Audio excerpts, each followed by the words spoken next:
Dan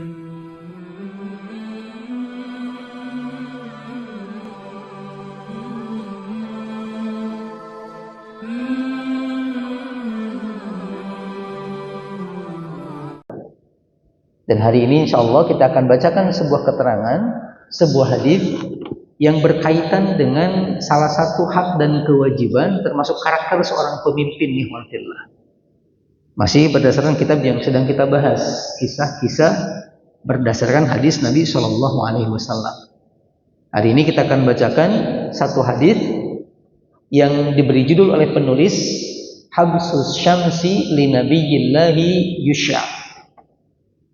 Ditahannya matahari untuk salah satu nabi Allah yang bernama Yusha bin Nun alaihi salam. Ikhwan fillah rahimakumullah. Dikatakan oleh penulis ikhwan fillah, rawa al-Bukhari wa Muslim fi sahihihima. Sebuah hadis diriwayatkan oleh Imam Al-Bukhari dan Imam Muslim dalam dua kitab sahih keduanya. An Abi Hurairah radhiyallahu taala anhu, dari sahabat Abu Hurairah radhiyallahu taala anhu, semoga Allah meridai kepada beliau. Qala, Abu Hurairah mengatakan, qala Rasulullah sallallahu alaihi wasallam, suatu ketika Nabi sallallahu alaihi wasallam bersabda. Kata Nabi, goza nabiyyun minal anbiya. Suatu kesempatan ada seorang nabi yang diperintahkan Allah untuk berperang. Ikhwan rahimakumullah. Faqala liqaumihi, sebelum berperang beliau kumpulkan kaumnya dan berkata kepada kaumnya. Beliau mengatakan, la yattabi'ani rajulun malaka bud'amra'atin wa huwa yuridu an yabniya biha. Kata beliau, kita akan perang nih, tapi mohon maaf kata beliau, tidak boleh ada yang ikut dalam pasukanku. Pertama, orang yang baru saja menikah. Orang yang baru saja menikah, terutama kalau orang ini, kata beliau, belum sempat melakukan hubungan dengan istri barunya. Kemudian berikutnya, wala ahadun bana buyutan walam yarfa suqufaha. Tidak boleh juga ikut dalam pasukanku dalam perang hari ini atau saat ini orang yang sedang bangun rumah dan bangunan rumah yang sedang dia bangun belum selesai bagian atapnya. Jangan ikut perang orang seperti ini, kata beliau. Lalu kata beliau berikutnya, wala akhar ishtara ghanaman aw khalifatin wa huwa yantadiru wiladaha.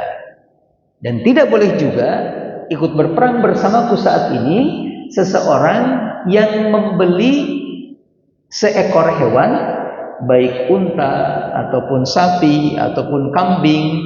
Lalu unta yang sedang dia beli, hewan yang sedang dia beli itu adalah hewan-hewan yang tengah mengandung, yang sedang ditunggu kelahirannya.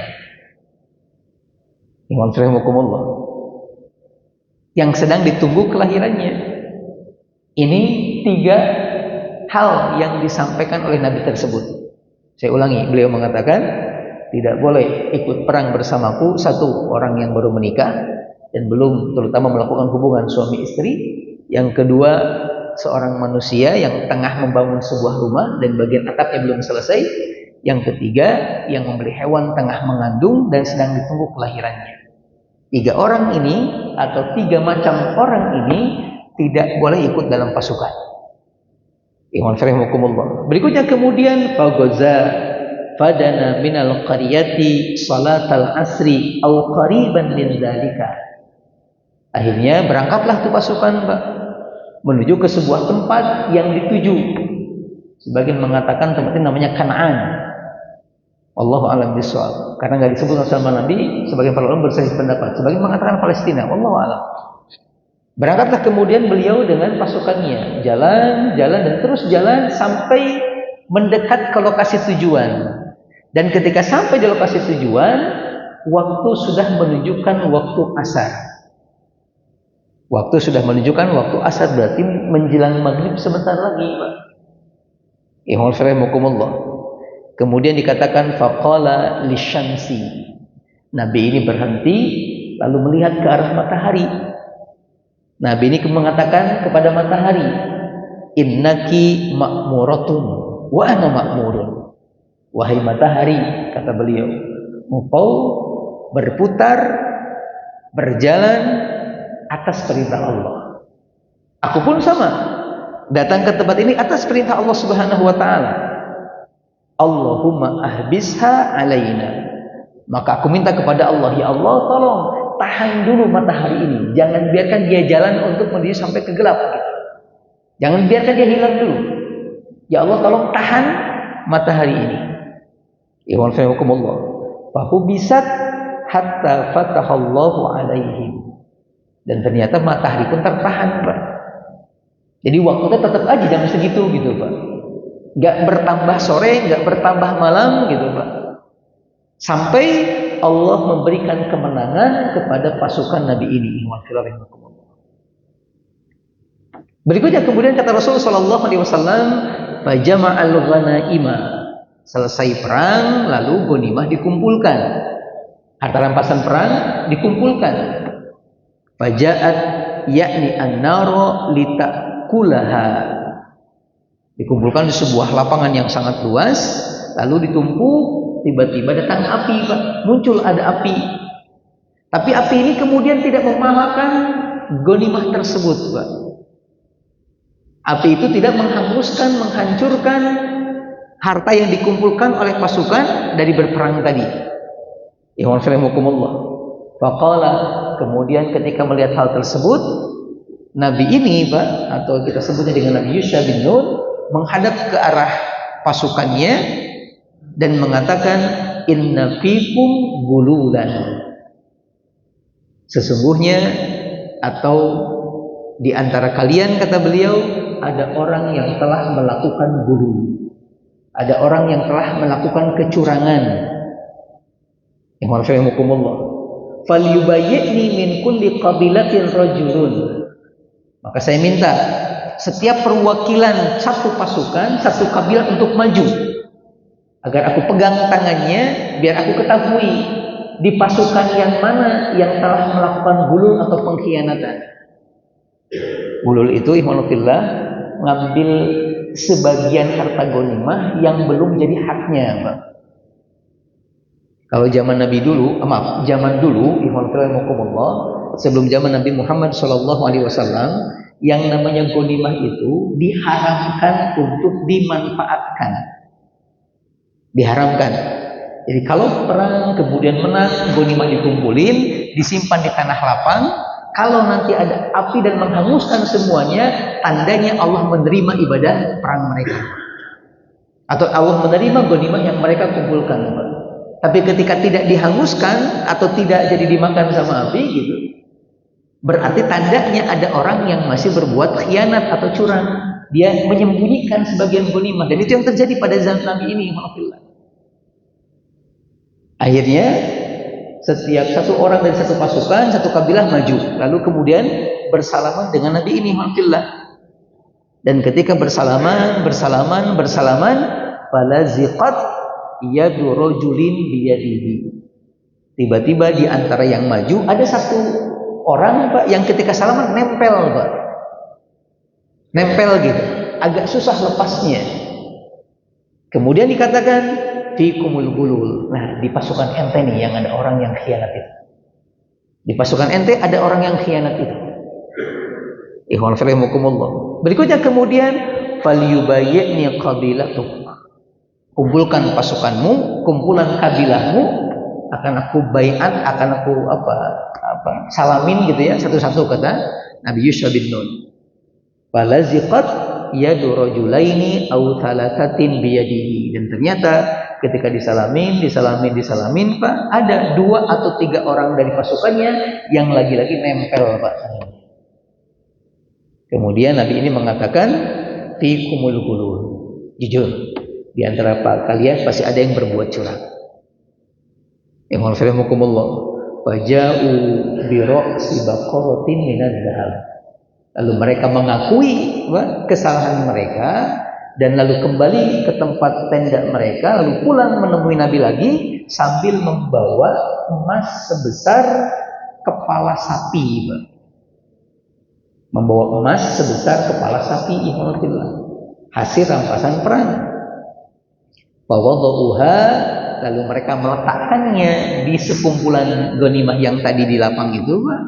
Kemudian faja'atin naru fa'akalatha, tiba-tiba muncul lagi api, kemudian melahap semuanya. Ikhwan rahimakumullah. Tsumma ahallallahu lana al-ghanaim. Kata Nabi, setelah itu atau adapun sekarang, kata Nabi, yang namanya ghanimah itu dihalalkan buat kita. Kata Nabi Muhammad SAW, adapun sekarang, kata beliau, yang namanya ghanimah, harta rampasan perang, itu dihalalkan bagi kita. Ra'a dhafana wa ajzana fa'ahallaha lana. Karena Allah tahu kelemahan kita, Allah tahu ketidakmampuan kita, maka Allah menghalalkan ghanimah untuk kita. Ikhwan fillah, ini keterangannya. Saya ulangi ikhwan fillah dengan versi Indonesianya. Kata Nabi SAW, ada seorang Nabi yang diutus oleh Allah untuk melakukan pertempuran. Lalu beliau mengumpulkan kaumnya, lalu mengatakan kepada mereka, pertempuran kali ini yang hanya bisa ikut bersamaku adalah orang-orang yang khusus saja. Tidak boleh ada yang ikut bersamaku orang yang baru menikah, orang yang sedang bangun rumah, dan orang yang membeli seekor hewan yang sedang bunting dan ditunggui kelahirannya. Jangan. Setelah beres dikumpulkan, berangkatlah mereka, tiba ke tempat yang dituju, tapi menjelang maghrib atau waktu asar. Lalu malaikat Nabi ini walafillah menghadap ke arah matahari sambil mengatakan, wahai matahari, engkau diperintahkan oleh Allah. Aku pun sama diperintahkan oleh Allah. Maka aku minta kepada Allah agar engkau dihentikan sebentar sampai kami perang selesai. Akhirnya matahari pun Allah hentikan perjalanannya. Lalu Nabi ini pun berperang dan Allah berikan kemenangan. Beres perang, lalu ghanimah dikumpulkan semuanya, disimpan di sebuah tanah lapang, lalu muncul api tetapi tidak melahapnya. Lalu Nabi mengatakan, sepertinya ada orang yang berbuat curang. Dia sudah ngambil ghanimah yang padahal tidak halal bagi dirinya. Ayo, setiap perwakilan pasukan maju ke depan, akan kusalami dia satu persatu. Lalu ada satu pasukan yang orang ini pasti salamin nempel. Nabi mengatakan, ayo, kumpulkan pasukanmu, akan kusalami satu persatu, karena di antara kalianlah yang ada orang yang curangnya. Sampai singkat cerita, ketahuanlah dua atau tiga orang, kemudian dikembalikan satu emas yang sebesar kepala sapi, digabungkan kembali dengan ghanimah yang di lapang tadi, dan dengan izin Allah Subhanahu wa taala muncul api dan melahap semuanya. Habis menceritakan ini, Nabi Muhammad SAW mengatakan, adapun saat ini, adapun sekarang, yang namanya harta rampasan perang dihalalkan bagi kita karena Allah tahu kelemahan kita, Allah tahu ketidakmampuan kita melihat harta. Ikhwan fillah rahimakumullah. Hadis ini adalah hadis sekali lagi yang diriwayatkan oleh Imam Al-Bukhari dan juga Imam Muslim. Ikhwan fillah rahimakumullah. Dan hadis ini statusnya disahihkan. Ini kisahnya. Lantas kemudian apa faidah, apa manfaat, apa hikmah dari hadis yang barusan kita bacakan? Saya bacakan beberapa penjelasan penulis. Yang pertama, ikhwan fillah rahimakumullah, dikatakan oleh penulis, ghaza Yusha biman ma'ahu min bani Israil yadullu ala annal qitala kana mafruḍan 'alal umami min qablina, 'alal umami man qablana. Ikhwan fillah rahimakumullah. Keterangan yang menunjukkan kalau dulu ada seorang nabi yang bernama Yusha bin Nun diperintahkan berperang oleh Allah Subhanahu wa taala, ini menunjukkan bahwasanya peperangan itu sudah ada, Pak, sejak zaman dulu gitu. Peperangan itu bukan hanya sebatas kewajiban yang Allah berikan kepada kita umat Muhammad, tapi juga umat-umat sebelumnya, ikhwan fillah. Ini dalil yang menunjukkan akan hal tersebut. Jadi jangan pernah ada anggapan kalau seperti pernyataan sebagian orang, Islam itu agama pedang katanya Pak gitu. Enggak, kita katakan tidak, ikhwan fillah. Karena peperangan itu ikhwanullah diantaranya adalah perkara yang sudah ada sejak zaman dulu. Dan setiap para nabi ada nanti perintah-perintah dalam Al-Quran untuk melakukan pertempuran. Ikhwanullah. Ini yang pertama. Yang kedua kemudian ikhwanullah, faidahnya berkenaan dengan hadis yang tadi kita bacakan adalah ini menunjukkan juga kalau nabi dan Rasul yang Allah utus ke alam dunia ini, Pak, sejak zaman Nabi Adam sampai ke Nabi Muhammad SAW, itu jumlahnya tidak terbatas di angka 25. Seperti keyakinan sebagian orang. Jumlah Nabi dan Rasul yang 25 itu adalah yang disebutkan oleh Al-Quran di dalam Al-Quran saja. Yang disebutkan oleh Allah di dalam Al-Quran saja. Dalam sebuah riwayat Nabi pernah ditanya oleh salah seorang sahabat. Kata sahabat ini, kam adadul anbiya, Rasul ada berapa jumlah para nabi? Nabi mengatakan 124.000. Kalau Rasul berapa? Nabi mengatakan 113 atau 115-an Rasul yang Allah utus. Cuman dari sekian banyak nabi dan Rasul yang Allah utus, Pak, yang disebutkan dalam Al-Quran hanya 25 nabi dan Rasul saja. Kenapa cuma 25 nabi dan Rasul saja? Kenapa enggak semuanya diceritakan? Yang 30 juz saja, Pak, yang cuma menceritakan 25 nabi. Kadang kita hatamnya setahun sekalipun, kadang enggak, Pak. Coba yang enggak kalau diceritakan semuanya, Pak. Mungkin akan jadi sangat banyak, bukan 30 juz gitu. Dan kita akan berat untuk mengamalkan atau membaca riwayat tersebut.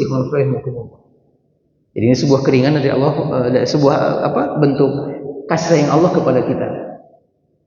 Ini yang kedua. Berikutnya kemudian dalam sebuah keterangan disebutkan ada dalil yang menunjukkan poin yang pertama. Tadi lupa dibacakan. Dalil dalam Al-Quran yang menunjukkan kalau para nabi juga diperintahkan perang. Yang pertama surat Ali Imran ayat 146. Allah mengatakan wa ka'ayyim min nabiyyin qatala ma'ahu ribbiyuna katsir. Wa ka'ayyim min nabiyyin qatala ma'ahu ribbiyuna katsir. Allah mengatakan, dan berapa banyak nabi-nabi yang berperang bersama dengan mereka sejumlah pengikutnya yang bertakwa kepada Allah Subhanahu wa taala. Kemudian juga kita menemukan ayat yang lain di Al-Qur'an, tepatnya surat Al-Baqarah ayat 246. Allah mengatakan, alam tara ilal mala'i min bani Israila min ba'di Musa idh qalu li nabiyyin lahum ib'ats lana malikan nuqatilu fi sabilillah qala hal asaitum in kutiba alaikumul qitalu alla tuqatilu qalu wa ma lana alla nuqatila fi sabilillah wa qad ukhrijna min diyarina wa abnaina falamma kutiba alaihimul qitalu tawallaw illa qalilan minhum wallahu alimun bidzalimin. Yang artinya kurang lebih kata Allah Subhanahu wa taala, apakah tidak kalian perhatikan pemuka-pemuka Bani Israel setelah Nabi Musa meninggal dunia, mereka pernah berkata kepada seorang nabi yang Allah utus kepada mereka. Apa perkataannya? Mereka mengatakan, angkatlah, tunjuklah untuk kami seorang raja yang nanti raja ini akan memimpin kami untuk berperang di jalan Allah Subhanahu wa taala. Kemudian Nabi ini mengatakan, beneran, yakin kalau nanti Allah wajibkan perang bagi kalian, kalian tidak akan menghindar? Kalian minta untuk ditentukan satu pemimpin yang bakal memimpin perang, beneran ngomong nih gitu. Kemudian mereka mengatakan, tentu kata mereka. Kenapa tidak kami tidak ikut berperang, sedangkan Allah yang telah mengeluarkan kami, memerdekakan kami. Tapi kemudian falamma kutiba alaihimul qital, ketika Allah wajibkan perang atas mereka, tawallau, ternyata mereka malah berpaling, Pak. Sebelumnya minta pemimpin untuk memimpin perang, pas diwajibkan perang jadi nggak mau, Pak. Ini tabiatnya Bani Israil, ikhwanillah. Tabiatnya Bani Israil. Ikhwanillah. Tapi yang jadi poin kita adalah ini. Ayat yang menunjukkan kalau sebelum Nabi Muhammad pun nabi-nabi yang lain diutus untuk diperintahkan untuk melakukan peperangan. Berikutnya kemudian dikatakan selanjutnya tahtaju qiyadatul juyush ila khibratin bitaba'iin nufus. Ketika seseorang jadi pemimpin, maka seorang pemimpin ini ikhwanillah, terutama pemimpin dalam pasukan perang, maka dia dianjurkan atau dia harus punya ilmu berkenaan dengan tabiat-tabiat manusia, Pak, tabiat-tabiat jiwa gitu. Tadi Nabi Musa kan mengatakan tidak boleh ikut perang yang anu ikhwanillah. Kenapa demikian? Kata para ulama, karena kalau mereka ikut dalam pertempuran, lalu fisik mereka ada di pertempuran, tapi otak mereka, pikiran mereka ada di rumah, ini akan merusak strategi, Pak. Justru akan melemahkan kaum muslimin nanti gitu. Maka seorang pemimpin mesti tahu akan hal-hal seperti ini, ikhwanillah. Mesti tahu kondisi-kondisi seperti ini gitu. Jangan sampai ada salah satu pasukan yang ikut dalam pertempuran, ternyata hanya jiwanya yang ikut dalam pertempuran tersebut. Hatinya di mana? Pikirannya di mana? Karena dipastikan orang-orang yang seperti ini hanya akan memberatkan, Pak. Jadi penting nih. Jadi seorang pemimpin itu mengetahui apa yang disebut dengan ilmu jiwa. Malah kata sebagian para ulama, ketika beliau meminta untuk gak ikut orang seperti ini, orang seperti ini, menunjukkan bahwa begitulah seorang pemimpin, Pak. Harus bisa, harus pandai nunjuk dan memilih pasukannya, jangan sembarangan gitu. Dalam Islam pun demikian ternyata, ikhwanillah. Kita pernah bacakan sebuah riwayat kalau masih ingat. Nabi SAW pernah dijamu oleh seorang sahabat. Kemudian beres jamuan Nabi mengatakan, apakah ente punya pembantu di rumah? Dia mengatakan, enggak Rasul, semua pekerjaan rumah aku kerjakan sendiri bersama dengan istriku. Lalu Nabi mengatakan, nanti kalau engkau dapat kabar aku punya budak, ke rumah ya. Singkat cerita, Nabi perang dengan pasukan dan pulang-pulang bawa ghanimah. Di antara ghanimahnya adalah ada 2 budak buat Rasul Shallallahu Alaihi Wasallam. Ketika sahabat yang tadi dengar Nabi punya budak, didatangi ke rumah beliau. Kemudian setelah itu ngobrol dengan Nabi, lalu Nabi mengatakan, saya punya 2 budak nih. Antum mau yang mana? Silahkan milih. Untuk membantu meringankan pekerjaan-pekerjaanmu di rumah, kata Nabi. Lalu sahabat ini mengatakan, Rasul, boleh nggak engkau yang memilihkan budak itu untukku? Boleh nggak, kata beliau, kau aja yang milihin, saya menerima aja gitu. Apa kata Nabi? Nabi mengatakan, apa yang kau lakukan sudah tepat. Orang yang amanah adalah orang yang paling layak untuk diajak musyawarah. Kemudian Nabi mengatakan, khudh hadza fa inni ra'aituhu yusalli. Ambil budak yang ini, kata Nabi, karena aku melihat dia melaksanakan sholat. Aku melihatnya mengerjakan sholat. Nabi tidak mengatakan ambil si fulan, tuh badannya lebih gede. Ambil si fulan, usianya lebih muda. Nabi mengatakan ambil si fulan karena dia mengerjakan sholat. Kenapa demikian? Ada seorang ulama namanya Muhammad As-Salafi. Beliau mengatakan dalam syarah kitab Adabul Mufrad, kata beliau, dari keterangan ini kita mengambil satu kesimpulan, yaitu ternyata sholat itu ada kaitan yang sangat erat dengan keamanahan seseorang, dengan tanggung jawabnya untuk mengerjakan tugas-tugas yang dibebankan kepadanya.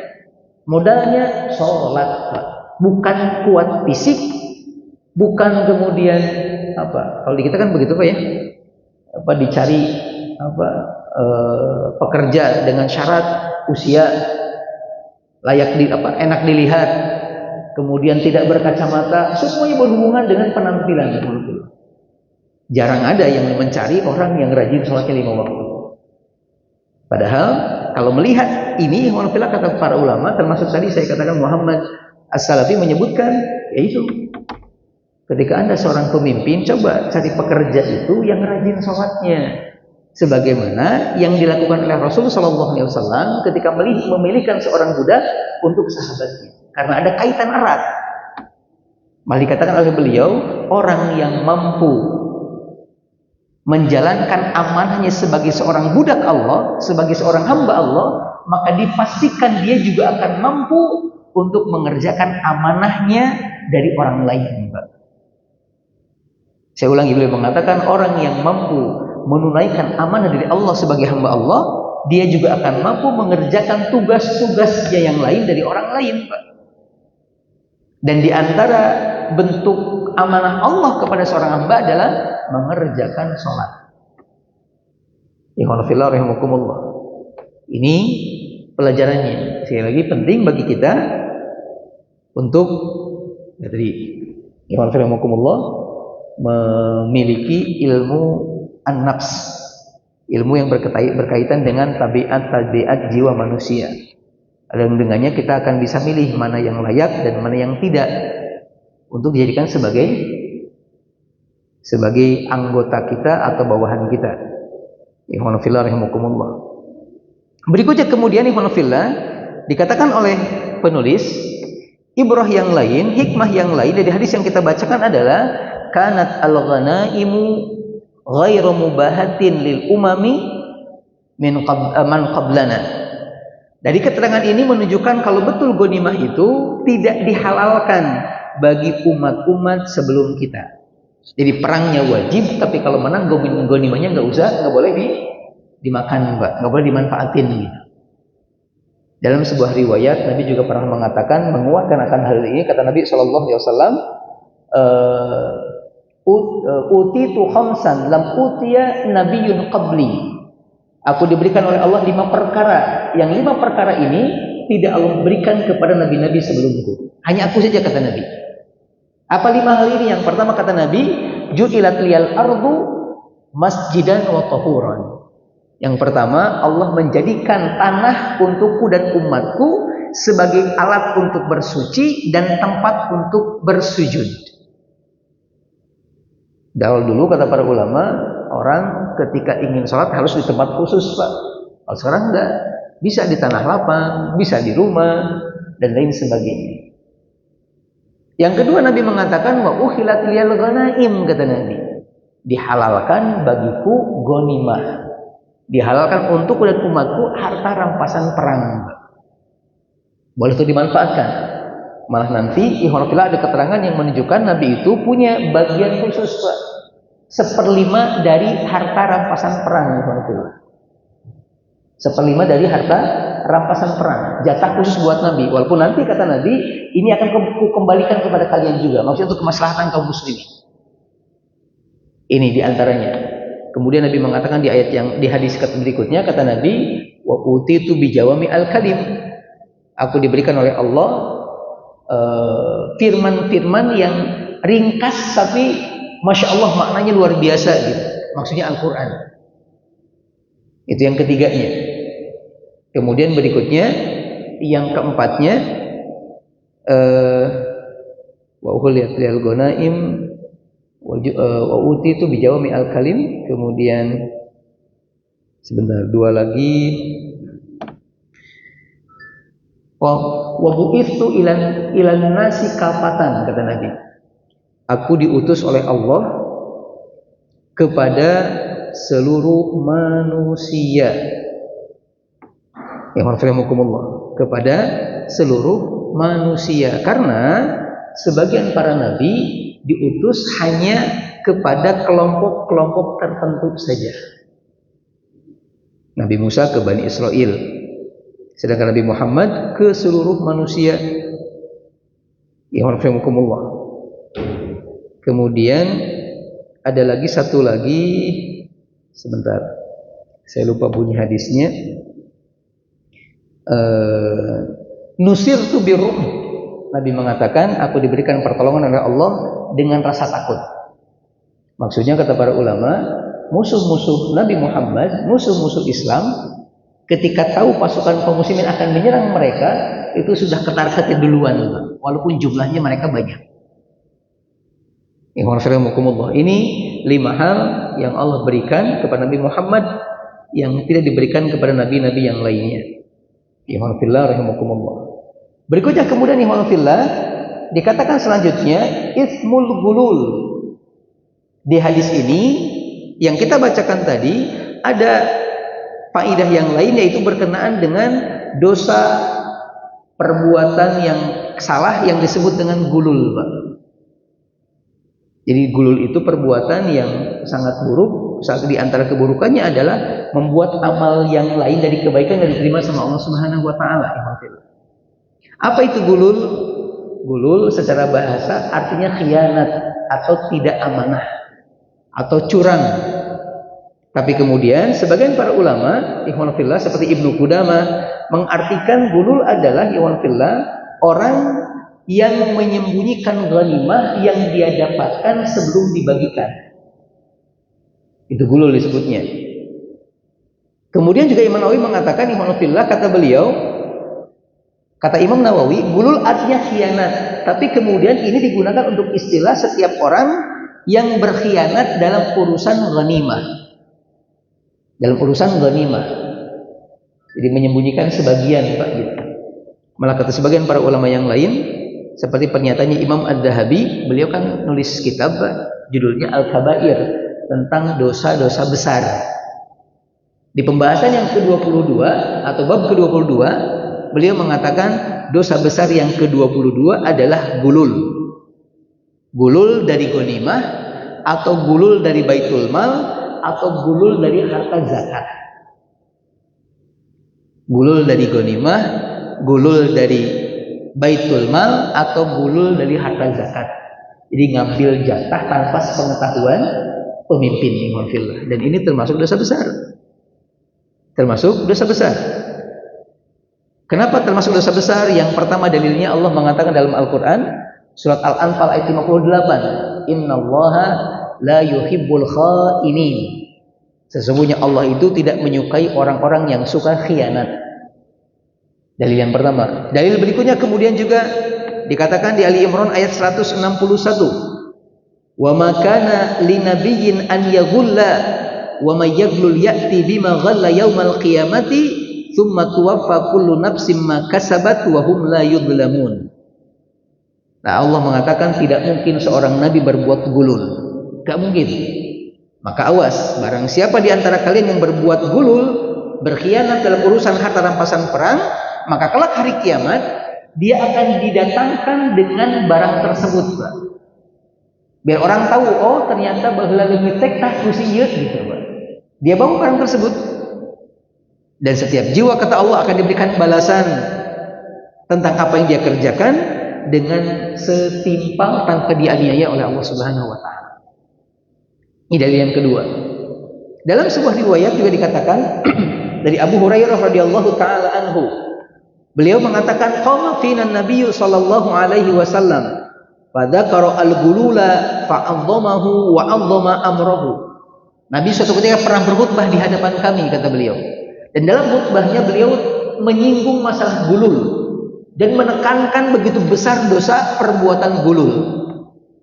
Nabi mengatakan la alfiyanna ahadukum yaumal qiyamati ala raqabatihi syatun laha tughaun ala raqabatihi farasun lahu hamhamatun yaqulu ya Rasulullah agithni. Kata Nabi SAW, awas, kata Nabi, jangan sampai kelak hari kiamat aku bertemu dengan kalian dan keadaan kalian waktu itu nanti lagi memikul seekor kambing atau memikul seekor kuda. Saya ulangi, Pak. Nabi mengatakan awas ya, nanti hari kiamat nanti jangan ketemu dengan aku dalam keadaan sambil memikul kambing atau memikul seekor kuda. Maksudnya jangan sampai gulul, Pak. Ambil harta kambing punya zakat gitu ya. Nanti hari kiamat bakal kelihat atau bakal muncul sambil mikul kambing. Kemudian ada seorang sahabat datang ke Nabi mengatakan, ya Rasulullah agithni Rasul, kalau begitu tolong bantu saya. Kemudian Nabi mengatakan, la amliku laka syai'a, maaf aku nggak bisa membantumu.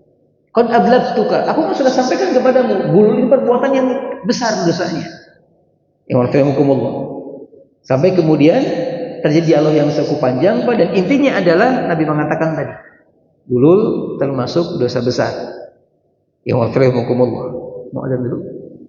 Baik, silakan.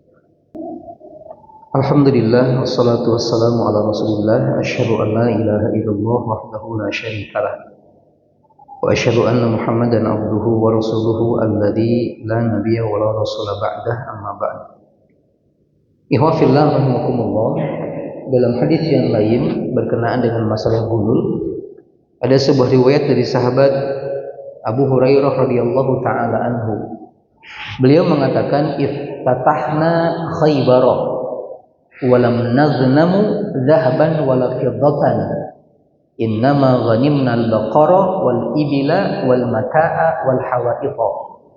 Kami pernah bersama dengan Nabi melakukan perang Khaybar dan kami pun menang. Ketika beres perang, kami tidak menemukan ghanimah yang berupa emas ataupun perak. Ghanimah kami berupa unta, sapi, kemudian barang-barang kecil, Pak, perabot rumah tangga gitu, dan buah-buahan atau hasil kebun. Berikutnya kemudian wa ma'ahu abdun. Summa insarafna ma'a Rasulillah sallallahu alaihi wasallam ila wadil qura. Beres perang sambil bawa ghanimah, kami kemudian jalan. Ketika tiba di sebuah tempat yang bernama Wadil Qura, ada kemudian satu busur panah yang melesat ke arah Nabi, tapi kena ke pembantunya Nabi. Waktu itu pembantu tersebut namanya Mid'am. Sampai kemudian dia pun meninggal gara-gara panah tersebut. Ya wafimukumullah. Faqalan nas, melihat hal tersebut, para sahabat berteriak. Mereka mengatakan hani'an lahu asy-syahadah. Wah, selamat, dia dapat kesyahidan. Selamat, dia dapat kesyahidan, kata para sahabat. Karena memang dalam sebuah hadis sambil mengatakan barang siapa yang meninggal ketika akan perang, ketika sedang perang dan pulang perang, syahid. Jadi dalam proses kepulangan, Pak. Berikutnya kemudian imanullah, faqala Rasulullah sallallahu alaihi wasallam, Nabi ketika mendengar para sahabat mengatakan hebat nih orang mati syahid, kata Nabi, bal walladzi nafsi biyadihi inna syamlata allati asabaha yauma Khaybar minal ghanaimi lam tusibha al-maqasimu litashta'ilu alaihi naran. Kata Nabi, tidak, justru orang ini, kata Nabi, dia akan masuk neraka. Sungguh, kata Nabi, orang ini walaupun meninggal dalam pertempuran, tapi tadi beres perang dia ngambil selimut dari bagian ghanimah yang belum dibagikan, Pak. Ngambil selimut, bukan emas, bukan perak, bukan sapi, bukan kambing, tapi selimut. Sungguh, kata Nabi, apapun yang diambil dari ghanimah sebelum dibagikan, baik itu sendal ataupun jarum sekalipun, yang barang kecil, Pak, melainkan itu akan jadi penyebab masuk api neraka kelak hari kiamat. Kata Nabi sallallahu alaihi wasallam.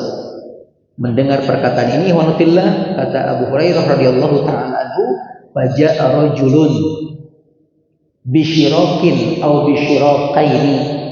Datang seseorang, Pak, bawa 2 tali sendal atau 1 tali sendal. Bawa, datang, lalu mengatakan, ya Rasulullah, hadza syai'un kuntu asabtuhu. Rasulullah, ini tadi saya ngambil juga tali sendal. Saya ngambil tadi tali sendal. Faqala Rasulullah sallallahu alaihi wasallam, kemudian Nabi menegaskan kembali, syirakun au syirakani min narin. Awas, termasuk tali sandal pun ketika diambil bukan bagiannya atau gulul, akan menjadi penyebab api neraka.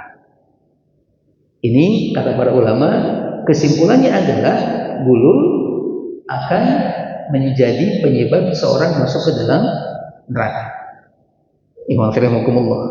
Kemudian juga ada keterangan yang lain, Nabi pernah mengatakan, la tuqbalu salatun bighairi tuhurin wala sadaqatun min gululin. Kata Nabi, salat tanpa bersuci tidak akan diterima, sebagaimana sedekah hasil dari gulul juga tidak akan diterima. Artinya sebanyak apapun sedekah dari uang hasil gulul Pak, termasuk korupsi contohnya Pak, itu kan gulul juga, pengkhianatan. Walaupun miliaran contoh untuk bangun masjid, mohon maaf, tidak ada faedahnya. Tidak ada faedahnya. Nabi menegaskan tidak akan diterima sedekah hasil gulul. Maka jangan terlalu bangga, alhamdulillah. Saya bisa bangun masjid padahal duitnya maling, hasil korupsi gitu, hati-hati. Waliyadzubillah, waliyadzubillah. Ini dosa gulul. Waliyadzubillah, waliyadzubillah. Alhamdulillah. Berikutnya terakhir alhamdulillah kita sampaikan yang ditulis oleh penulis. Beliau mengatakan fil hadithi taswibun li ba'di ma asaba Taurah min tahrif. Hadis yang kita bacakan juga di sana ada pelajaran tentang bagaimana hadis Nabi meluruskan kesalahan-kesalahan kisah Nabi Musa yang ada dalam kitab Taurat. Jadi singkatnya kisah ini Pak bukan cuma disebutkan oleh Nabi tapi juga ditulis oleh kitab Taurat Pak. Jadi ada satu pembahasan, satu judul namanya kitab Safar Yusa bin Nun, perjalanan Nabi Musa begitu. Nah dikatakan dalam kitab tersebut di kitab Taurat, di perjanjian lama lah kalau bahasa sekarangnya, tentang kisah ini. Dan kemudian hadisnya tadi meluruskan. Kenapa? Karena ada beberapa perbedaan.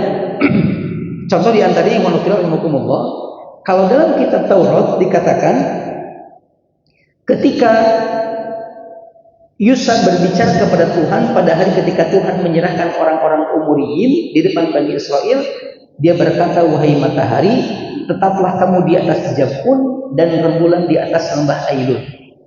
Maksudnya, kalau tadi kita mengatakan, wahai matahari, engkau berjalan atas perintah Allah, aku pun berjalan atas perintah Allah, maka aku minta kepada Allah untuk menghentikanmu. Itu perkataan dalam hadis. Nah, dalam kitab tadi perjanjian lama, Nabi Musa itu ngomongnya begini Pak, wahai matahari, ya, tetaplah kamu di tempatmu. Jadi Nabi Musa tidak dikabarkan minta bantuan sama Allah. Jadi ini sebuah kesalahan. Seolah-olah Nabi Musa yang mampu menghentikan matahari, padahal bukan.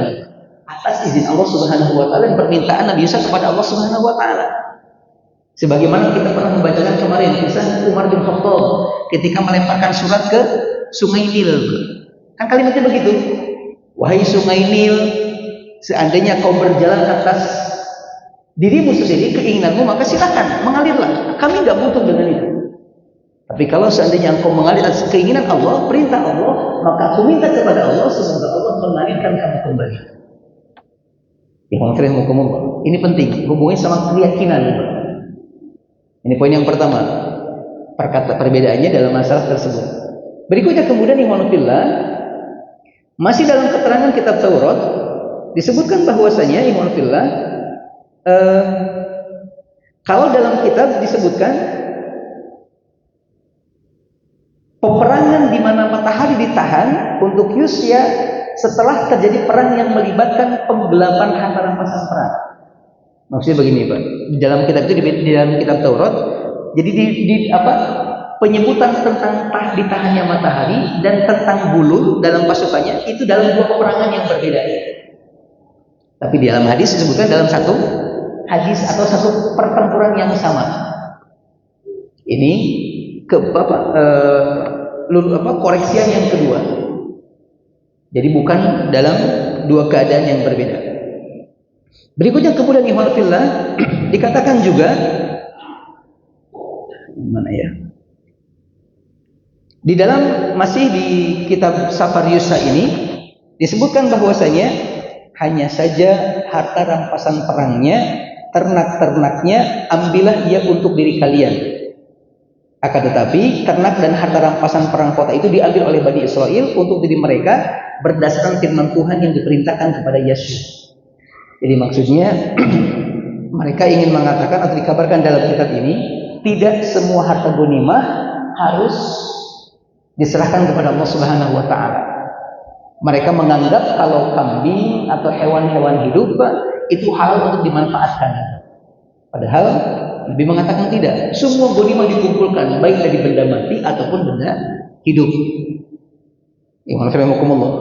Kemudian tambahan yang terakhir adalah kata sebagian para ulama, kalau dalam kitab kitab Perjanjian Lama, pelaku penggelapan harta itu dibakar.